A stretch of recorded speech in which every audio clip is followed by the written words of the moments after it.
When we study the Second World War, the focus often falls on grand strategies, battlefield maneuvers, and the narratives of large-scale combat. What receives far less attention are the small, improvised tactics developed by civilians and resistance fighters in occupied Europe, tactics born not out of malice, but out of necessity, desperation, and survival. Among these, improvised booby traps played a significant role. While dangerous in their original form, the ingenuity behind them offers insight into problem-solving under extreme stress, awareness of environmental hazards, and the importance of signaling danger in survival contexts. Before we go further, subscribe to Backyard Wisdom if you value careful exploration of history that combines practical lessons, legal demonstrations, and survival-minded insights. Improvised traps were a common tool for resistance, not a casualty of war reporting.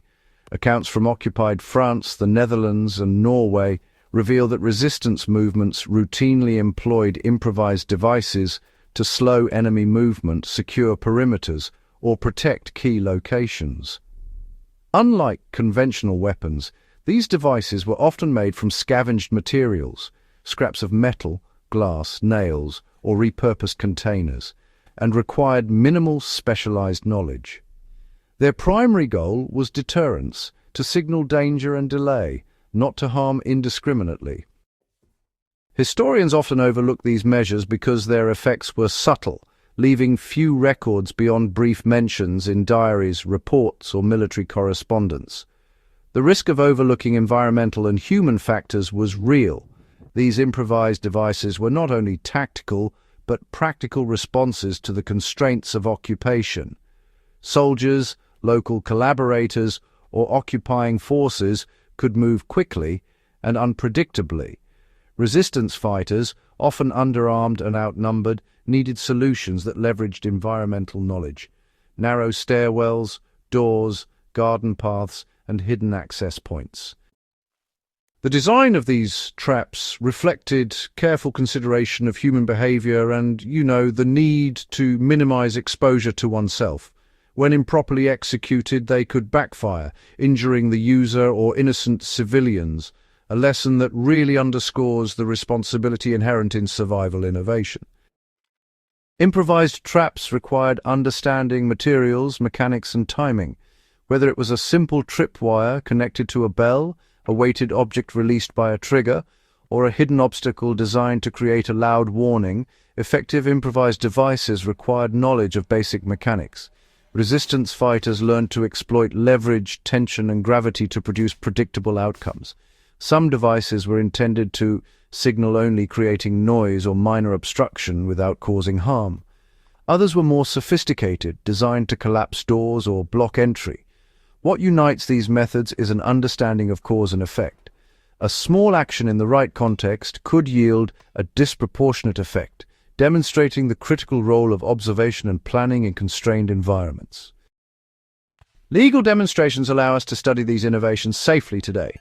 For modern audiences interested in historical survival lessons, it is possible to explore the principles behind these devices without using dangerous materials. Legal, safe demonstrations, using simple springs, weighted objects, or flags, allow us to understand tension, trigger mechanisms, and signaling.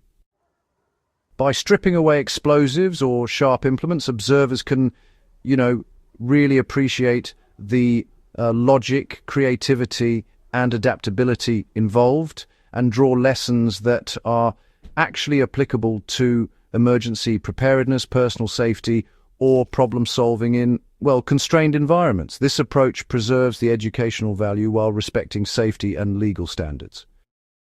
Failures in trap design taught key lessons about anticipating human behavior. Historical reports make clear that not all improvised devices were successful. Some failed because resistance fighters misjudged the path of soldiers, the timing of triggers, or environmental conditions such as wind or uneven surfaces. Others caused unintended consequences, such as alerting occupying forces too early or injuring civilians, which forced a reassessment of design, placement, and signaling. These failures highlight a fundamental principle of survival and engineering. Effectiveness requires careful observation, anticipation of variables, and testing within the limits of safety and ethics. Improvised devices were often more about psychological impact than physical harm. One of the most interesting aspects of resistance booby traps was really their psychological effect. The mere presence of a tripwire, a hidden noisemaker, or a modified door could slow enemy troops, increase caution, and, well, create uncertainty.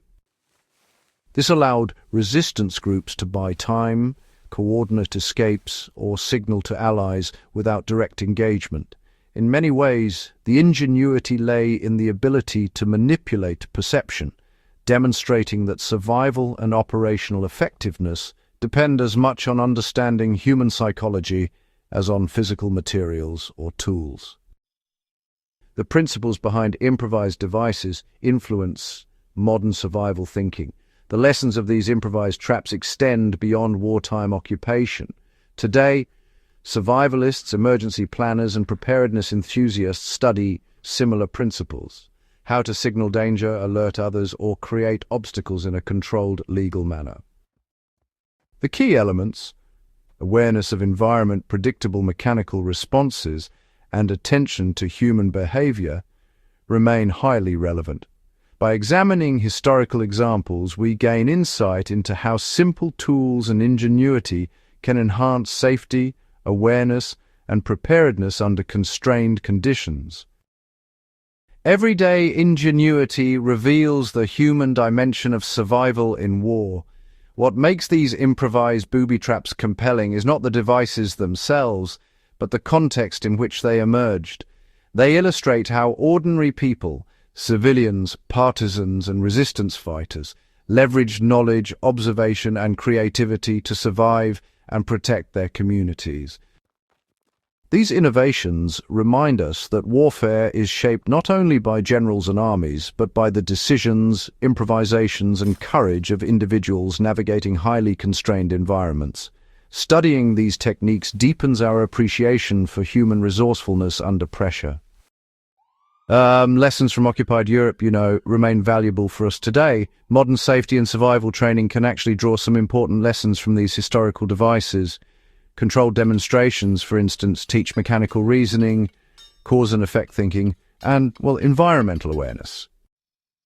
They really highlight the importance of anticipating human behavior, understanding terrain, and designing solutions that are both effective and ethically responsible.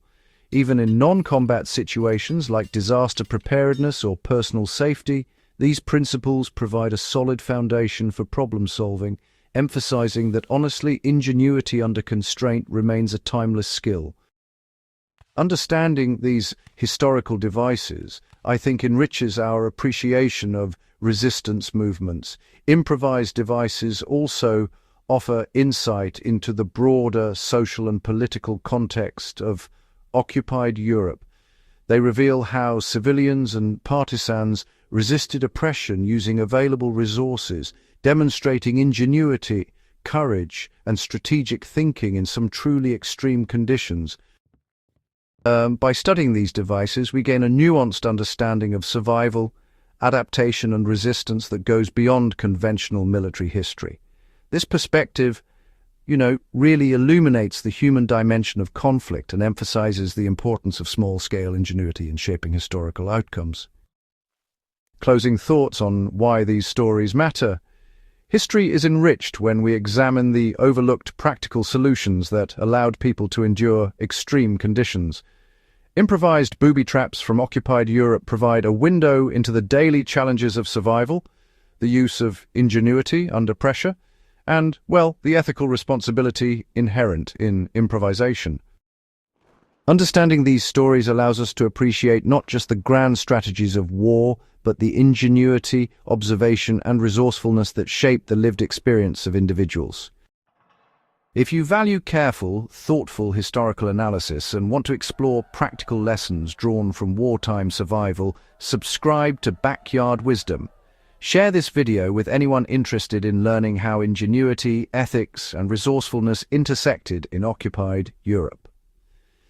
By preserving these stories, we honor both the creativity and the responsibility of those who lived and survived under extraordinary conditions.